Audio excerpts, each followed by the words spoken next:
Student কেমন আছো? I hope প্রত্যেকে শুধু ভালো না ভীষণ ভালো আছো। টার্গেট 2025 মাধ্যমিক টেস্ট পেপার প্র্যাকটিস করছিলাম। আজকে আমরা যে কোশ্চেনগুলো সলিউশন করব সেটা হচ্ছে পূর্ব Bardhaman district inter school test. এই কোশ্চেন পেপারের 14 দাগের যে কোশ্চেনটা রয়েছে, 14 দাগের যে কোনো দুটি প্রশ্নের উত্তর দাও।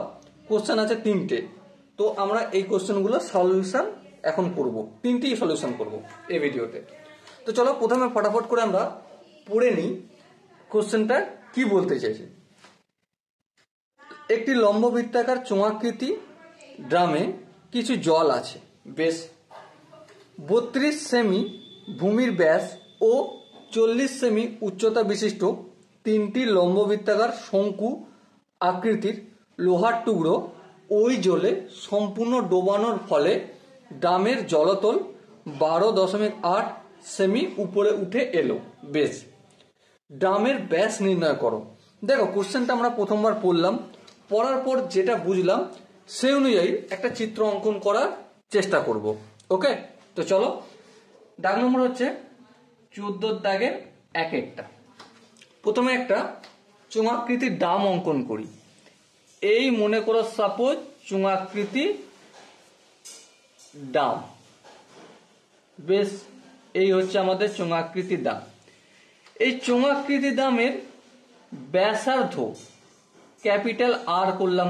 বলো কোনো আপত্তি আছে? আই হোপ আপত্তি থাকার কথা নয়। এবারে সাপোজ মনে করো, প্রথমে আমরা থিওরিটা বুঝি কোশ্চেনের। সাপোজ মনে করো এখান পর্যন্ত জল ছিল। কোনখান পর্যন্ত? এই এখান পর্যন্ত জল ছিল। আমরা এটা একটা স্ট্রেট লাইনই করে দিলাম। এখান পর্যন্ত পুরোটা জলে পরিপূর্ণ ছিল।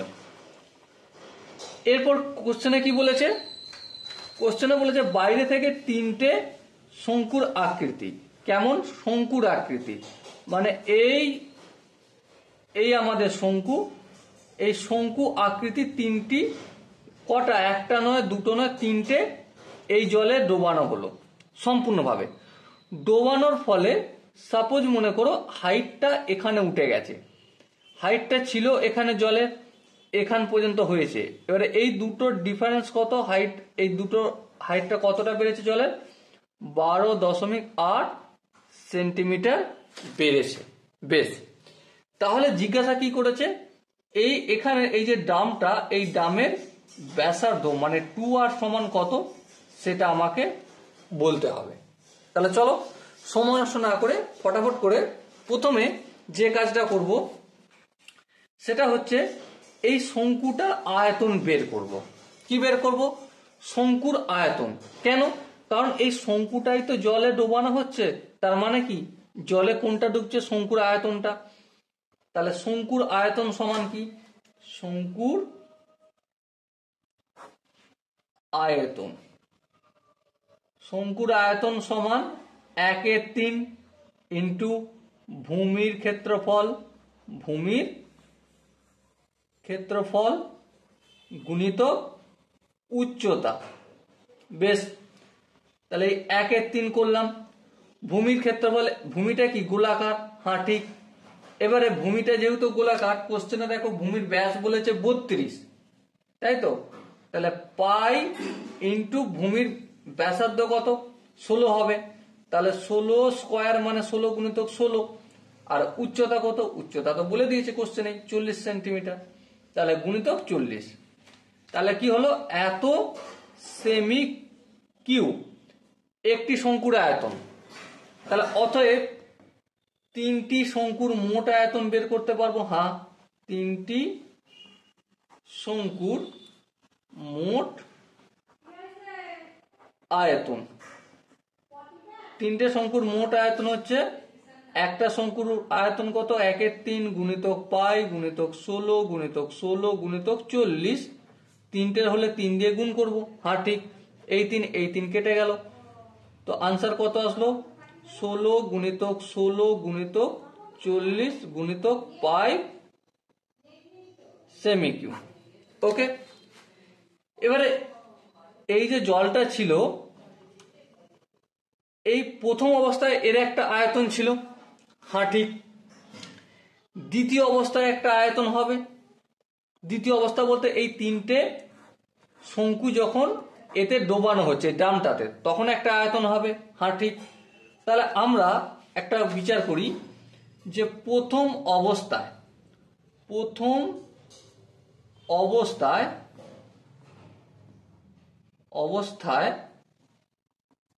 ড্রামের আয়তন সমান কি? ড্রামের আয়তনের সূত্র হচ্ছে ভূমির ক্ষেত্রফল গুণিতক উচ্চতা। ড্রামের আয়তন বললে একটু ভুল হবে, ড্রামের জলের আয়তন বলতে হবে। ড্রামের জলের আয়তন কি হবে? ভূমির ক্ষেত্রফল গুণিতক উচ্চতা। এবার ভূমির ক্ষেত্রফল বলতে কি?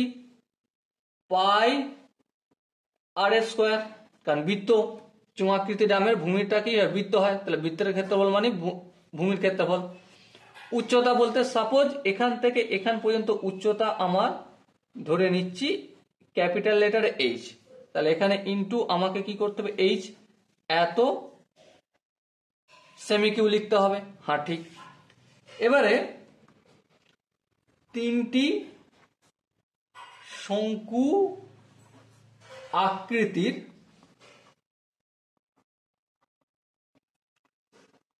লোহার টুকরো জলে ফেলার পর ড্রামে মধ্যে থাকা জলের আয়তন, সেটা কি হবে? ভূমির ক্ষেত্রফল। ভূমির ক্ষেত্রফল বলতে পাই আর স্কোয়ার ইন্টু হাইট কত হবে? ছিল এইচ। হ্যাঁ ঠিক, ছিল এইচ। এখন কত হয়ে গেছে বেড়ে?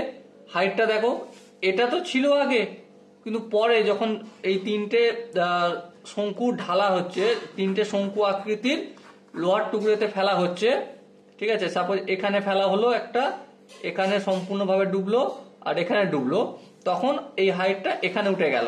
তার মানে হাইটটা এইচ পর্যন্ত ছিল আর এক্সট্রা যোগ হলো 12.8, তাহলে এইচ প্লাস 12.8 সেমি কিউ। বলো এই জায়গাটা কি কারো কোনো বুঝতে অসুবিধা রয়েছে? আই হোপ বুঝতে অসুবিধা থাকার কথা নয়। চলো নেক্সট স্টেপ করি। শর্তানুসারে কি শর্তানুসারে? এই যে জলের আয়তনটা পাই আর স্কোয়ার ইন্টু এইচ প্লাস 12.8, এই আয়তনটা আর এই আয়তনটা পাই আর স্কোয়ার ইন্টু এইচ, এই দুটো আয়তনের যে ডিফারেন্স তৈরি করেছে, কে ডিফারেন্স তৈরি করেছে? শঙ্কু তিনটের আয়তন, মানে এদের দুজনের ডিফারেন্স হচ্ছে শঙ্কু তিনটের আয়তন। শঙ্কু তিনটের আয়তন কত? এই যে 16 গুণিতক 16 গুণিতক 40 গুণিতক পাই। হ্যাঁ ঠিক। এবার একটা কাজ করি ফটাফট করে, পাই আর স্কোয়ার এখানেও আছে, কমন নিয়ে নিই, পাই আর স্কোয়ার কমন নিলাম, তাহলে এখানে কি পড়ে থাকবে? এইচ প্লাস 12.8, আর এখানে কি পড়ে থাকবে? মাইনাস এইচ, তাহলে এই মাইনাস এইচ ইকুয়াল টু ডান দিকে যেমন আছে 16 গুণিতক 40 গুণিতক পাই, এই মাইনাস আই প্লাস আই কেটে গেল। সো দেখো, এবারে দেখো এই যে আর স্কোয়ারটা লিখলাম, পাইটা যদি সমানের অপোজিট দিকে নিয়ে যাই, আর এখানে 12.8 রয়েছে, এটাও রেখে দিলাম একবার, তাহলে কি হবে? 16 গুণিতক 40 গুণিতক পাই ডিভাইডেড বাই পাই। হ্যাঁ ঠিক। এই পাই ক্যান্সেল আউট হবে। হ্যাঁ, তো আলটিমেট আমার কি বেরোচ্ছে? আর স্কোয়ার ইকুয়াল টু 16 গুণিতক 40 আর 12.8 জায়গায় দশমিকটা তুলে বাই 10 হবে, দশমিকটা তুলতে গেলে বাই 10 করতে হবে, এটা এখানে না করে উপরে হয়ে যায়। এবার একটু যদি ক্যালকুলেশন করো তাহলে কি দেখবে? 4 10 40, এই 40টা কেটে 4 10 40 করলাম, আর এখানে 32কে 4 দিয়ে গুণ করলে 128, এবারে 16 দুগুণে 32, 2 1 2, আর এটা হচ্ছে 8 দুগুণে 16। সো আর স্কোয়ারের ভ্যালু কত পেলাম? 8 গুণিতক এই 10 আর এই 10, তাহলে 10 গুণিতক 10। সো এবার দেখো স্কোয়ারটা অপোজিট দিকে পাঠালে রুট হয়ে যাবে, রুট √10 গুণিতক 10, আর এই 8টাকে যদি একটু ভাঙি 2 গুণিতক 2 গুণিতক 2। সো আলটিমেট কি হবে, দুটো 10 একটা বেরিয়ে আসবে, আর দুটো 2 থেকে একটা 2 বেরিয়ে আসবে, আর একটা রুট থাকবে। তাহলে কত হলো, 20√2। কিন্তু কোশ্চেনে আমার কি জানতে চেয়েছে, কোশ্চেনে জানতে চেয়েছে ব্যাস। অর্থাৎ ব্যাস সমান কত হবে, ব্যাস সমান 2 গুণিতক আর, মানে 2 গুণিতক 20√2, তার মানে 40√2 সেন্টিমিটার হবে। Okay, so dear student, I hope তোমরা এই কোশ্চেনের প্রতিটা স্টেপ বুঝতে পেরেছো। যদি কোনো জায়গায় বুঝতে অসুবিধা থাকে, ডাউট থাকে, কনফিউশন থাকে, কি করতে হবে, কমেন্ট সেকশন খালি আছে, কমেন্ট সেকশনে অবশ্যই জানাবে। চলো এরপর আমরা 2 দাগের কোশ্চেনটা পড়ে নিই, তারপর অঙ্কটা আমরা প্র্যাকটিস করব। তো এবার আমরা 2 দাগের কোশ্চেনটা করব। 2 দাগের কোশ্চেনটা কি বলেছে প্রথমে একটু মন দিয়ে পড়ে নিই। ওকে, দেখো কি বলেছে, 12 সেমি ব্যাস বিশিষ্ট একটি সিসার গোলক গুলিয়ে নতুন 3টি ছোট গোলক তৈরি করা হয়। ছোট গোলকগুলির ব্যাসের অনুপাত 3:4:5 হয়, তবে ছোট গোলকগুলির ব্যাসার্ধ নির্ণয় করো। এটা কোশ্চেনে বলা রয়েছে। এবার চলো কোশ্চেন যেমন বলা রয়েছে সেই অনুযায়ী আমরা কোশ্চেনটা সলিউশন করার চেষ্টা করি। ওকে, তাহলে দেখো প্রথমেই দাগ নম্বরটা দিয়ে দিই 2 এর দাগের, 14 এর 2 এর দাগের। কি বলেছে, বড় গোলকের ব্যাস বলেছে, তাহলে অতএব বড় গোলকের ব্যাস সমান কত, 12 সেমি। হ্যাঁ, 12 সেমি। তাহলে বড় গোলকের ব্যাস যদি 12 সেমি হয়, তাহলে আমরা বড় গোলকের ব্যাসার্ধ কত পাবো, বড় গোলকের ব্যাসার্ধ নির্ণয় করতে পারবো। হ্যাঁ, কত হবে, 6 সেমি হবে, অর্ধেক হবে। বেশ, এবারে দেখো অতএব বড় গোলকের আয়তনও বের করতে পারবো। হ্যাঁ, কেন আয়তন বের করছি, কারণ বড় গোলকটাকে ভেঙে ছোট গোলক তৈরি করা হচ্ছে, তাই না? তাহলে আয়তনটা কাজে লাগছে। তাহলে বড় গোলকের আয়তন সমান কি, 4/3 পাই গুণিতক আর কিউ। আর কিউ বলতে ব্যাসার্ধ কিউ, ব্যাসার্ধ কিউ বলতে 6 গুণিতক 6 গুণিতক 6। একটু যদি ক্যালকুলেশন করি, 3 কে 3 কাটলো, আর এই 2 হলো, তাহলে আলটিমেট কি হলো, 6 6 36 আর 4 2 8, 8 গুণিতক 36 গুণিতক পাই সেমি কিউ হবে বড় গোলকের আয়তন। এবারে দেখো ছোট গোলকের ব্যাসের অনুপাত বলে দিয়েছে। হ্যাঁ, ছোট গোলকের ব্যাসের ব্যাস ইকুয়াল ব্যাস এর অনুপাত, অনুপাত কি দেখো বলে দিয়েছে 3:4:5। তাহলে অতএব ছোট গোলকের ব্যাস সমান, ছোট গোলকের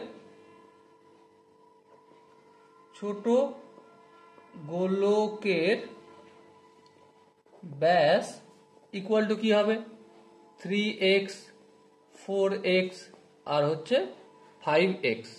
বেশ, তাহলে এবারে প্রথম ছোট গোলকের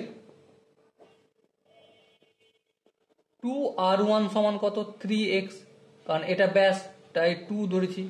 তাহলে ব্যাসার্ধ মানে r1 সমান কত, অবভিয়াসলি 3x/2 হবে। একইভাবে দ্বিতীয় ছোট গোলকের 2r2 সমান কত, 4x, এই 4x করলাম। তাহলে r2 সমান কত, একইভাবে অর্ধেক হবে, মানে 2x হবে। আবার দেখো তৃতীয় ছোট গোলকের 2x/r3 সমান কত, 5x, তাহলে r3 সমান কত, 5x/2। ওকে, এখানটা প্রত্যেকের আই হোপ বোঝা গেছে। এর পরের স্টেপে দেখো, পরের স্টেপে আমরা লিখতে পারি বড় গোলকের আয়তন।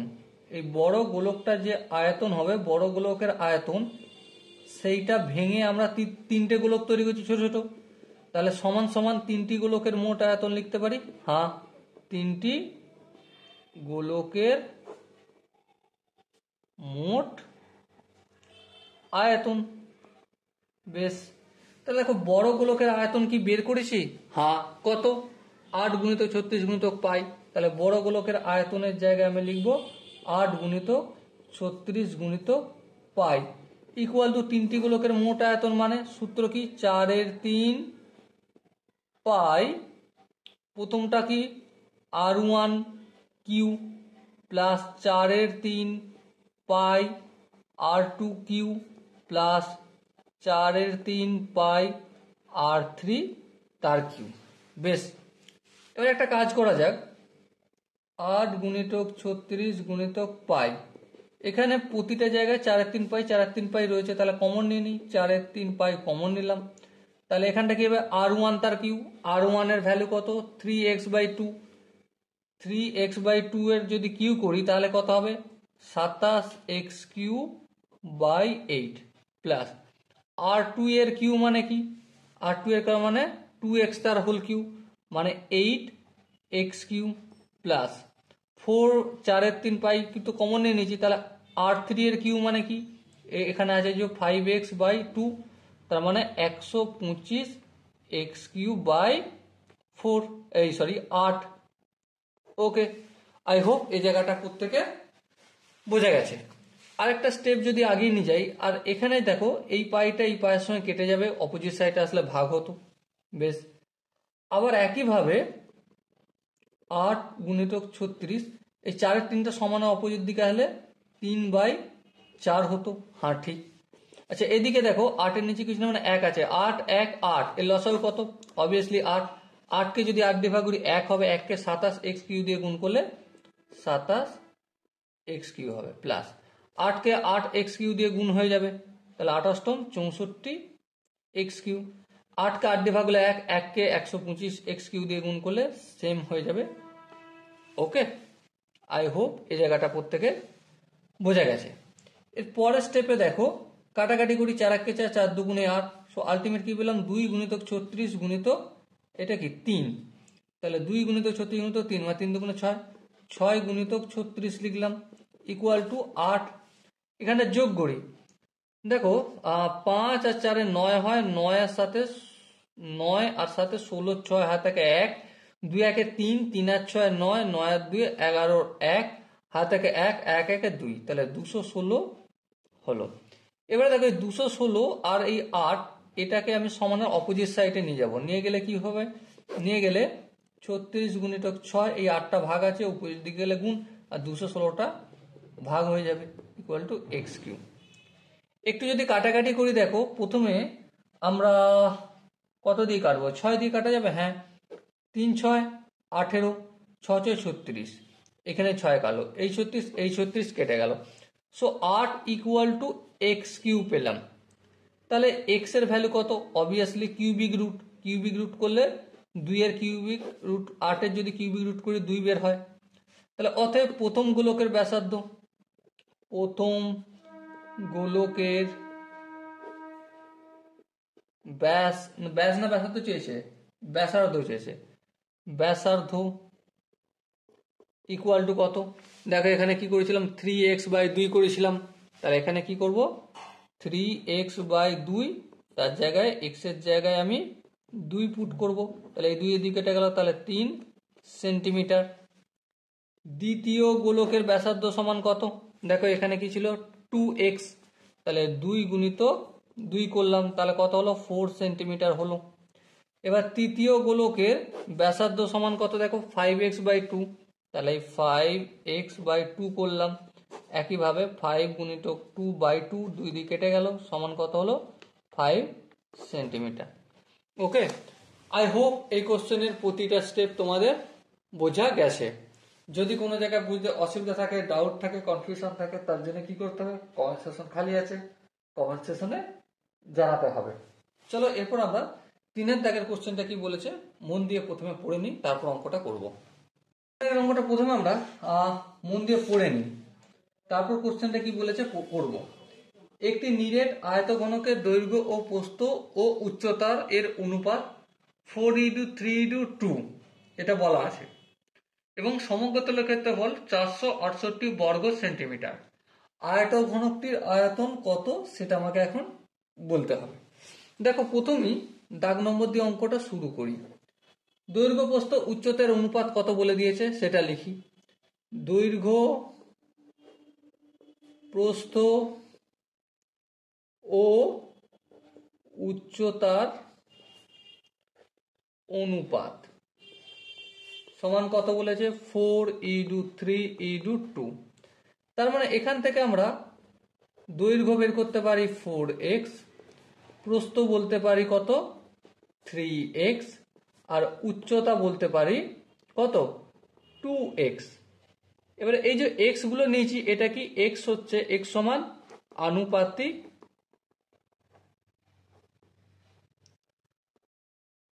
ধ্রুবক।